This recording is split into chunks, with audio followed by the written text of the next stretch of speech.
দীপ্ত সংবাদে স্বাগত জানাচ্ছি আমি নুজহাত রাহনুমা।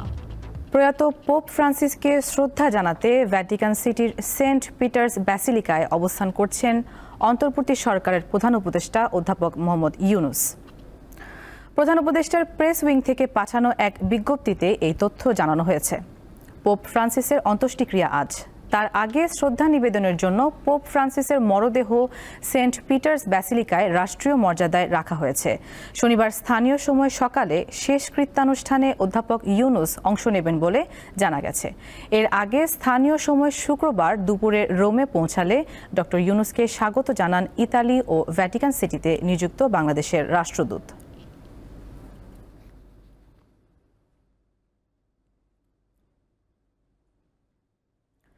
রাঙামাটি চট্টগ্রাম সড়কের রাবার বাগান এলাকায় অটোরিকশা ও পিকআপের সংঘর্ষে ৫ জন নিহত হয়েছে, গুরুতর আহত হয়েছে একজন।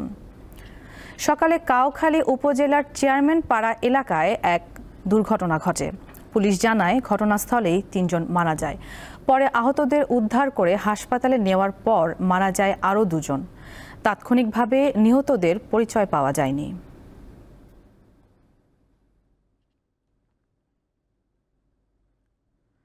সংস্কার নিয়ে ঐকমত্য কমিশনের সঙ্গে জামায়াতে ইসলামীর বৈঠক চলছে। সকাল 10:30টার দিকে জাতীয় সংসদের এলডি হলে এই বৈঠক শুরু হয়। সেখানে আছেন সহকর্মী নূর আলম, সরাসরি যুক্ত হচ্ছেন তিনি। নূর, জামায়াতে ইসলামীর কোন কোন নেতা বৈঠকে অংশ নিচ্ছেন, আলোচনায় কি কি বিষয় উঠে এসেছে কিছু জানতে পেরেছেন?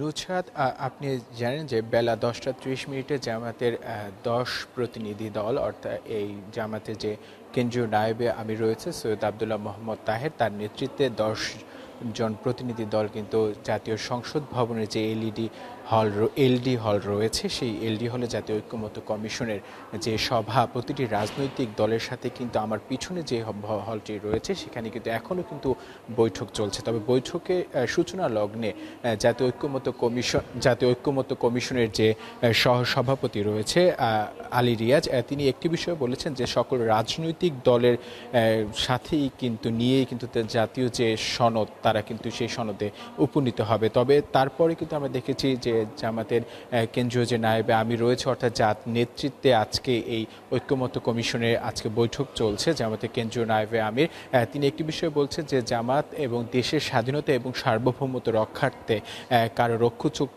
রক্তচক্ষুকে ভয় করে না এবং কোনো আপোষই কিন্তু করবে না। এবং যেহেতু বেলা 10:30টার পরে কিন্তু যেহেতু শুরু হয়েছে বৈঠকটি, সেই ঐক্যমত্য কমিশনের বৈঠকে কখন শেষ হবে সেই বিষয়ে কিন্তু আমরা এখনো কোনো নির্দিষ্ট কোনো তথ্য কিন্তু আমরা জানতে পারিনি। তবে আপনি জানেন যে প্রতিবার সকল রাজনৈতিক দলের সাথে যে বৈঠকের পর কিন্তু যে পাশে যে হল রুম রয়েছে সেখানে কিন্তু সার্বিক বিষয় নিয়ে আসলে কোন কোন বিষয়ে তারা একমত নয় এবং কোনটি আংশিক এবং কোনটিতে তারা ভিন্ন মত পোষণ করছে সেই বিষয়গুলো কিন্তু তারা আলোচনা করবে। এবং আপনি আরেকটি বিষয় জানিয়ে রাখতে চাই যে গত 20 মার্চ কিন্তু যে জাতীয় ঐক্যমত্য কমিশনে এসেছিলেন জামাতের যে তারা এসেছিলেন এবং 2টি বিষয় কিন্তু তারা এখানে আলোচনার যে প্রস্তাব দিয়েছিলেন। কয়েকটি বিষয় যেহেতু আপনি জানেন যে প্রায় 6টির মতো কমিশন গঠন হয়েছে, যে 5 আগস্টের পর যে নতুন বাংলাদেশ বিনির্মাণের জন্য যে ঐক্যমত্য কমিশন গঠন হয়েছে সেই কমিশনের কিন্তু সভাপতি জানেন যে অন্তর্বর্তীকালীন সরকারের প্রধান উপদেষ্টা ডক্টর মোহাম্মদ ইউনুস এবং সহসভাপতি হিসেবে দায়িত্ব পালন করছে জনাব আলী রিয়াজ আহমেদ।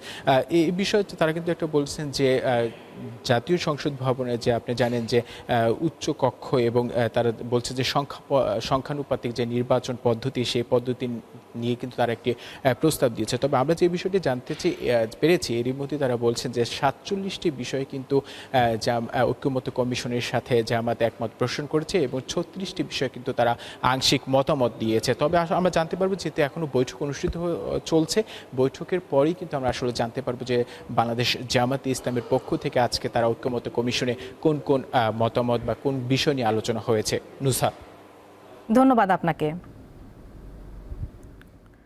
খাদ্যবান্ধব কর্মসূচির 31 মেট্রিক টন চাল জব্দ করেছে নওগাঁয় রানীনগর উপজেলা প্রশাসন। 2 দিনে কয়েক দফায় এসব চাল জব্দ করা হয়। উপজেলার পারৈল ইউনিয়নের ধোপাপাড়া গ্রামের আশরাফ আলীর বাড়ি থেকে 50 কেজি ওজনের 34 বস্তা এবং 19 কেজি চালের একটি বস্তা জব্দ করা হয়। পরে শুক্রবার দিনব্যাপী উপজেলার আবাদপুকুর বাজারের একটি মার্কেটের 2টি গোডাউনে অভিযান পরিচালনা চালিয়ে 29 টন 310 কেজি খাদ্যবান্ধব কর্মসূচির চাল জব্দ করা হয়েছে। এ সময় উপজেলা সহকারী কমিশনার জানান, সন্দেহ করা হচ্ছে একটি চক্র বিভিন্ন সময়ে সরকারি চাল ক্রয় করে আলাদা স্থানে মজুত করে রেখেছিল। এ ঘটনায় তদন্ত কমিটি গঠন করা হয়েছে।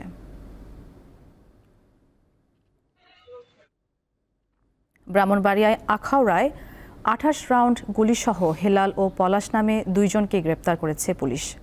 শুক্রবার পৌর শহরের মসজিদ পাড়া থেকে তাদের গ্রেপ্তার করা হয়। আখাউড়া থানার অফিসার ইনচার্জ জানান, গোপন সংবাদের ভিত্তিতে মসজিদ পাড়া এলাকায় অভিযান চালিয়ে তাদের আটক করা হয়। দেহ তল্লাশি করে তাদের কাছ থেকে 28 রাউন্ড তাজা গুলি পাওয়া গেছে।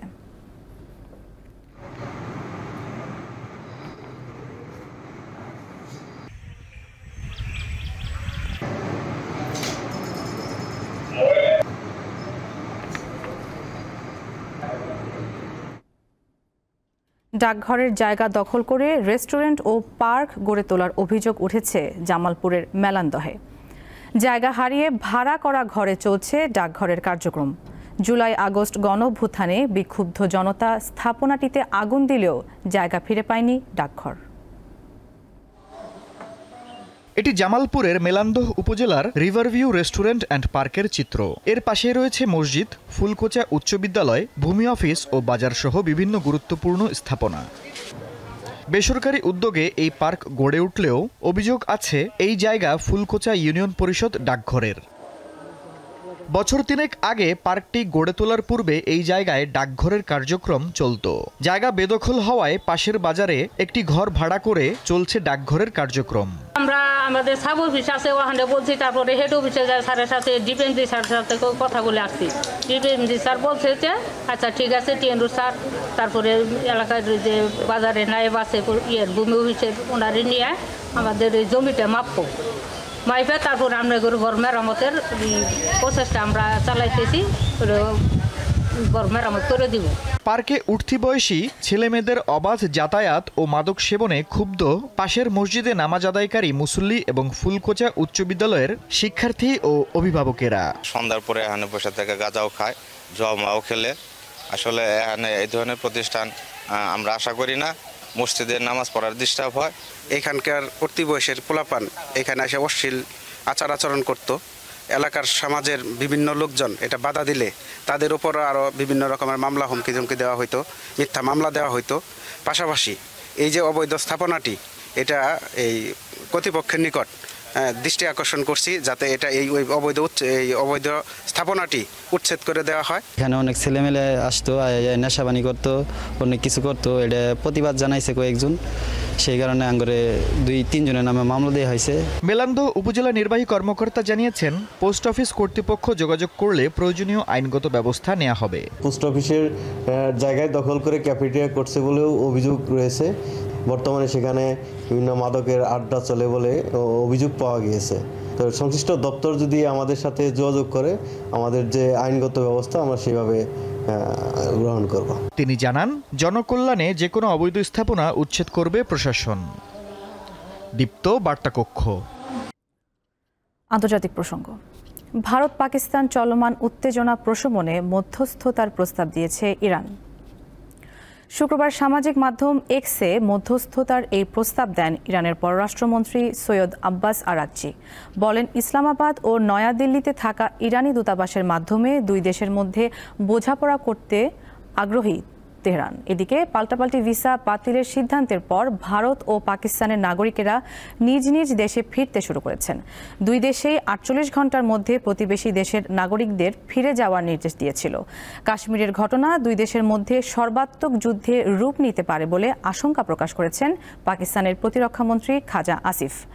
এ বিষয়ে বিশ্বকে উদ্বিগ্ন হওয়া উচিত বলেও মন্তব্য করেন তিনি।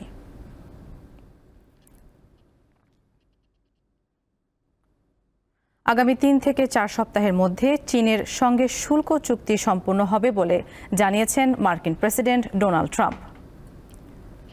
টাইম ম্যাগাজিনকে দেওয়া এক সাক্ষাৎকারে ট্রাম্প বলেন, চীনের প্রেসিডেন্ট শি জিনপিংয়ের সাথে তার ফোনে কথা হয়েছে। উভয় দেশের মধ্যে আলোচনা চলছে বলেও জানান তিনি। তবে ট্রাম্পের এই দাবি একেবারে খারিজ করে দিয়েছে ওয়াশিংটনে অবস্থিত চীনা দূতাবাস। সামাজিক মাধ্যমে দূতাবাস জানায়, বেইজিং এবং ওয়াশিংটনের মধ্যে শুল্ক নিয়ে কোনো আলোচনা বা পরামর্শ চলছে না। যুক্তরাষ্ট্রের এমন বিভ্রান্তি তৈরি বন্ধ করা উচিত বলেও মন্তব্য করে চীনা দূতাবাস। এদিকে যুক্তরাষ্ট্র থেকে আমদানি করা কিছু ওষুধকে উচ্চ শুল্ক থেকে অব্যাহতি দিয়েছে চীন। চলতি মাসে ট্রাম্পের শুল্কের পাল্টা জবাবে আমদানিকৃত এই ওষুধগুলোর ওপর 125% শুল্ক বসিয়েছিল Beijing.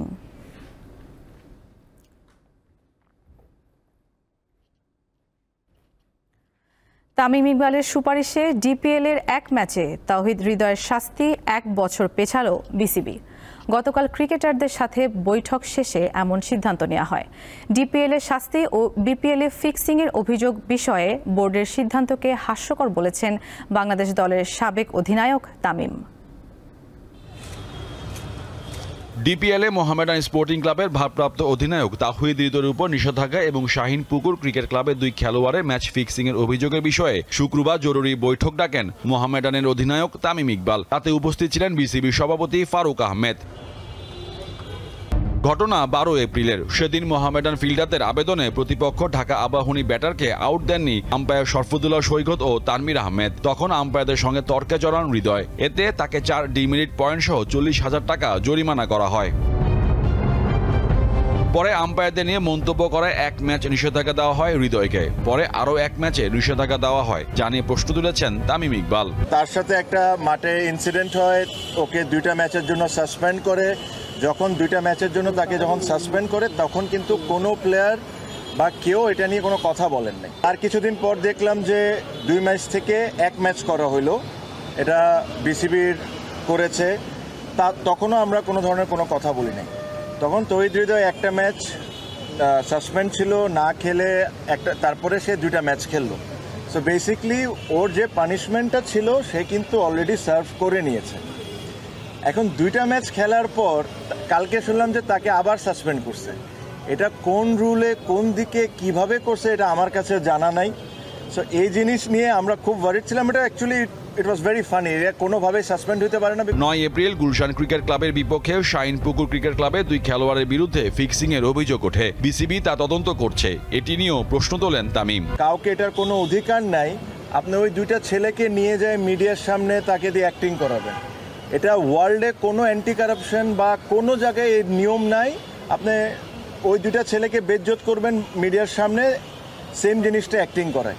So this are an insult towards cricketers. বিপিএলে ফিক্সিংয়ের অভিযোগ নিয়েও কথা বলেন তামিম। 10 ক্রিকেটারের নাম মিডিয়াকে দেওয়ায় বিসিবির সমালোচনা করেন তিনি। ঘটনা ঘটেছে, 10 জনের নাম লিক হয়েছে। মোহাম্মদ হাসিব, দীপ্ত স্পোর্টস, ঢাকা। কোপা দেল রের ফাইনালে আজ রাত 2টায় বার্সেলোনার মুখোমুখি হবে রিয়াল মাদ্রিদ। 2014 সালের পর এই প্রথম কোপা দেল রের ফাইনালে দেখা যাবে ক্লাসিকো মহারণ। ম্যাচে 2 দলের খেলোয়াড়দের প্রস্তুতির চেয়েও বড় হয়ে দাঁড়িয়েছে রেফারির বিষয়টি। এই ম্যাচ পরিচালনার দায়িত্ব পেয়েছেন রিকার্ডো দে বুর্গেচিয়া, যা নিয়ে প্রশ্ন তুলেছে রিয়াল মাদ্রিদ। ফাইনাল ম্যাচে রেফারি পরিবর্তনের জন্য অনুরোধ করেছিল তারা, তবে তা প্রত্যাখ্যান করায় বার্সেলোনার মুখোমুখি বিপক্ষে ম্যাচ বর্জনের হুমকি দিচ্ছে লস ব্লাঙ্কোরা, এমনটাই জানিয়েছে স্পেনের একাধিক সংবাদ মাধ্যম। ফাইনালের আগে রিয়াল তাদের ম্যাচ পূর্ববর্তী অনুশীলন সেশনও বাতিল করেছে। যদিও এসব নিয়ে কোনো মন্তব্য করছে না বার্সেলোনা, তারা তাদের নিয়মিত অনুশীলন চালিয়ে যাচ্ছে।